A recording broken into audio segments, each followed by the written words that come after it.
بسم الله الرحمن الرحيم. هل أتاك حديث الغاشية؟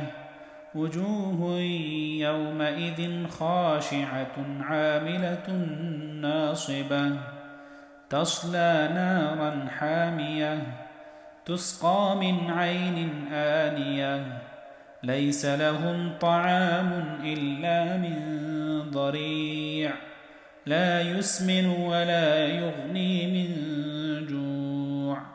وجوه يومئذ ناعمة لسعيها راضية في جنة عالية لا تسمع فيها لاغية فيها عين جارية فيها سرر مرفوعة وأكواب موضوعة ونمارق مصفوفة وزرابي مبثوثة أفلا ينظرون إلى الإبل كيف خلقت وإلى السماء كيف رفعت وإلى الجبال كيف نصبت وإلى الأرض كيف سطحت فذكر إنما أنت مذكر لست عليهم